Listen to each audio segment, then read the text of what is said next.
Nasceu em Rio do Sul, 1955.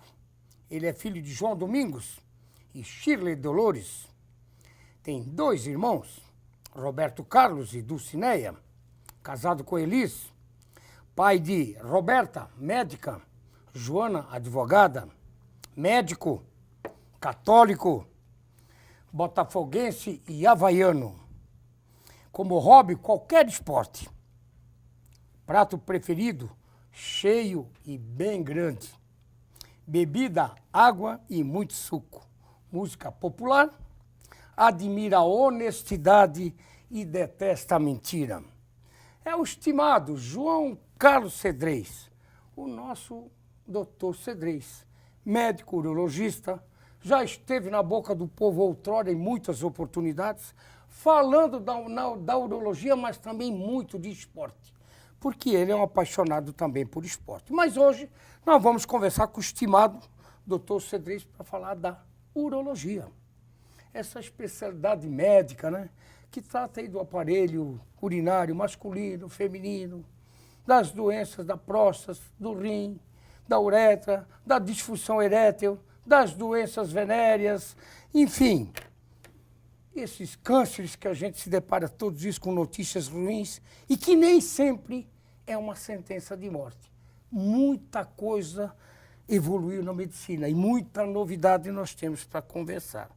Obrigado por ter vindo, estimado do doutor João Carlos Cedrez, o nosso doutor Cedrez, o nosso estimado, o homem do esporte e o homem da medicina. Obrigado por ter vindo. Boa noite, bom dia, boa tarde. Vale tudo Vale aqui. tudo, teu programa repete. E faltou uma coisa, eu pensei que ia me chamar de Curuca, que é o apelido de infância, que tu sabe. Mas... Que ainda hoje acontece um fenômeno gozado. Às vezes eu atendo algumas pessoas que não conseguem me conhecer pelo nome. E te chamo de Curuca? Doutor Curuca. O doutor Curuca. Doutor Curuca. Especialmente aquele pessoal que se criou com a gente ali na beira, pessoal que se criou com a gente aqui no Morro. No Dom Bosco. No Dom Bosco, pessoal da Bela Aliança, pessoal aqui da Agronômica, No pessoal da famosa Pastagem. Da pastagem. Ali naquela região ali. Porque teu pai e tua mãe tinham... Meu pai tinha firma, meu avô tinha firma ali onde agora é a Pinonaco. Dalfovo, né? Dalfovo, do tempo do Palmeirinha. Aquele pessoal dali dificilmente me conhece porque consegue associar o nome.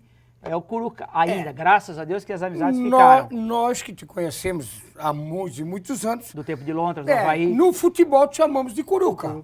Mas se te encontraremos no hospital, no consultório, vamos chamar do doutor Cedrez ou doutor João Carlos. Mas muitos ainda te chamam de Curuca. Mas por que o Curuca?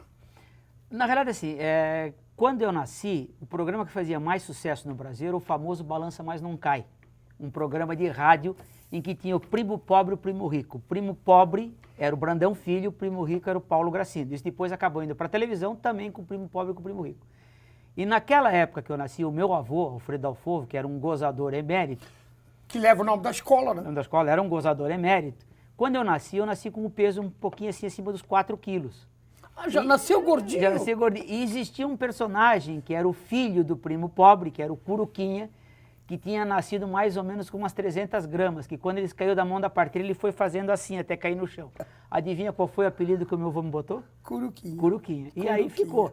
E aí tu lembra do Bingo, que era um outro sacano, meu gozador, Juraci. O Ismael. O Juraci Ismael Dalfovo. O Cará, que era o Acari Ismar Dalfovo. Que também jogou muito futebol. Foi ponta esquerda do Olímpico, foi campeão estadual, foi profissional, jogava muito futebol. Eram 2 gozadores. Então, e o Bingo não só gozador, né? Ele gostava de aumentar um pouco as coisas sim, era um contador emérito de histórias. Agora, voltando, depois nós vamos falar de medicina, claro, mas você tocou em 2 figuras que eu tive o prazer de conhecer. São 2 figuras folclóricas de Rio do Sul. O cara era muito jovem, mas ele era muito famoso por causa do futebol. Sim. Muito famoso, que jogava muito. E o Bingo eu conheci muito de Celeste. Foi diretor da Celeste por muitos anos aqui, e foi um diretor na mais áurea momentos do futebol profissional de Rio do Sul. Sim, foi presidente do Juventus. Exatamente, do nosso saudoso Juventus. Ele era presidente do Juventus nas 2 ocasiões em que o Juventus foi vice-campeão do estado. Exatamente. Naquele roubo do Havaí no Adolfo Konder, e depois naquele episódio desgraçado do Joinville. Do Joinville e do Havaí, quando nós fomos vice-campeão em 73. Gol de cabeça do Balduino com 1,5 m, cara. Em cima do bairro. Em cima do bairro. Bom, vamos fazer justiça ao alemão também, né? Tinha 2 caras segurando ele, um pendurado de cada lado da camisa para ele não pular. E aquele estava armado pro Havaí, né? Tava. O nosso Lauro Burro, treinador, deixou as 2 feras no banco. Deixou Liminha e o Ney. E o Ney ficaram no banco. E coincidentemente que uma semana depois ele assinou contrato com o Avaí.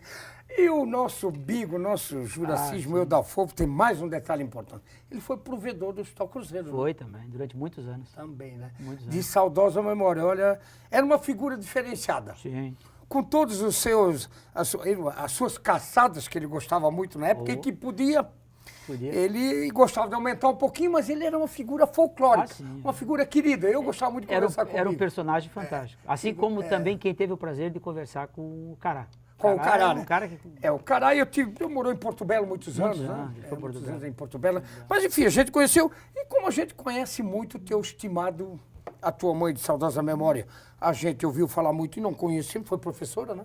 Não, minha mãe era comerciante. Comerciante, né? Tinha a Casa 15, que começou na Rua 15, depois passou aqui para onde agora é o Cici Calçados, ela dividia a loja com a dona Helenice e com o seu Horst. Com o seu Horst. E a minha mãe, quando morreu no acidente em 83, ela era secretária municipal, na época... Então é isso. Na época era Educação, Saúde e Bem-Estar Social. E era uma política que gostava, tanto é quando ela foi convidada por Danilo para ser secretária, ela fechou a loja.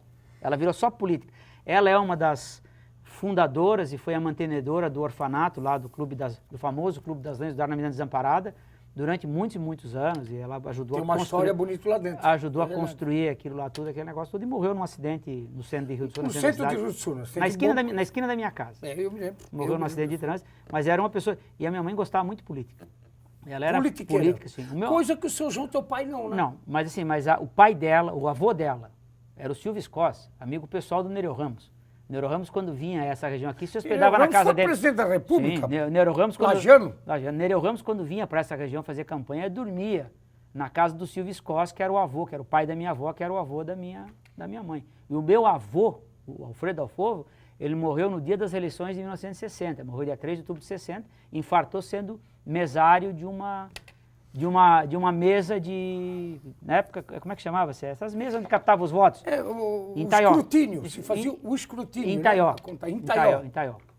Infartou lá. E para nós encerrar também, eu não posso deixar de tocar num assunto, porque eu gosto muito do seu pai. O seu pai eu acho uma figura folclórica, querido, e a gente, como frequentou muito Concórdia, ele muito espirituoso. Sim. Muito espirituoso. Aos 84 continua. Continua, né? Tá meio travado fisicamente, mas a cabeça continua ligeira como sempre. E continua jogando um tênis, ele? Neri, ele teve alguns problemas físicos próprios da idade, então ele agora está mais parado. E muitos passaram pela mão dele como professor do Concórdia. Sim, praticamente ele.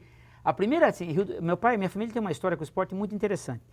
A primeira quadra de futsal iluminada de Rio do Sul foi construída naquele terreno na frente do... No Buda, né? No Buda, na frente de onde é que era a firma do meu pai, que é agora Pindonaco, no outro lado da rua. Foi a primeira quadra. Não tem aquela boate ali, aquela casa noturna. Casa noturna. Bem ali. A primeira quadra de tênis de Rio do Sul foi construída pelo meu pai e pela minha mãe. A primeira quadra de tênis iluminada foi construída pelo meu pai e pela minha mãe. Então, assim, a família tem uma tradição no esporte.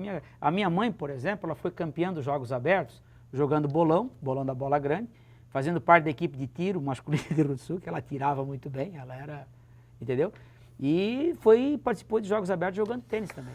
Então, se você não fosse médico, seria o que no esporte? Porque você é um apaixonado por esporte. Fundamentalmente, o futebol e o tênis, que eu sei que tem a minha mulher não escute a gente, entendeu? Assim, a Elisa, a estimada, que está aqui junto. Que não escute muita gente, mas eu tenho um pequeno sonho de, se eu conseguir organizar minha vida, fazer jornalismo. Jornalismo? Eu acho que eu seria um jornalista... Um jornalismo esportivo? Não sei se jornalista esportivo, mas o jornalismo é uma coisa que me apaixona violentamente. O jornalismo como um todo. Gostarias de ter um programa em TV e rádio? Eu não sei se eu tenho o teu espírito para se reciclar, como, por exemplo, eu te conheço há muitos anos fazendo isso. Você hoje faz uma coisa completamente do que fazia quando começou. Sim, sem dúvida. Você se reciclou completamente. Eu não sei se eu teria essa capacidade, mas eu gostaria muito de escrever sobre qualquer coisa. Política, cotidiano. Esporte, eu gosto muito de esporte. Medicina, claro. Medicina, gosto muito de esporte, tá? Provavelmente seria mais ligado à área desportiva. Mas eu gosto muito de jornalismo, eu acho uma profissão extraordinária, quando é bem feita. Existem algumas pessoas no jornalismo que usam o jornalismo de uma forma doentia, de uma forma deturpada, para tirar o seu recalque em cima de algumas pessoas, para lançar acusações infundadas, sem se preocupar com a repercussão. Você pega, por exemplo, um programa que nem esse teu, que é um canhão, e fala bobagem sem parar e pensar, tu sabe o malefício que tu pode causar se usar mal o teu espaço e o teu tempo. Então, eu acho que o jornalismo sadio, como é feito pelo grupo de vocês todos, como sempre foi uma tradição, eu acho que é extremamente importante. Mas o jornalismo doentio, feito de má fé, é uma coisa complicada. É complicado. Mas eu acho que se eu tivesse chance, eu faria uma faculdade de Mas jornalismo. ainda há tempo. Ah, sim. Eu preciso organizar um pouco a minha vida Há tempo. para arranjar tempo. Mas se eu conseguisse, eu acho que eu faria.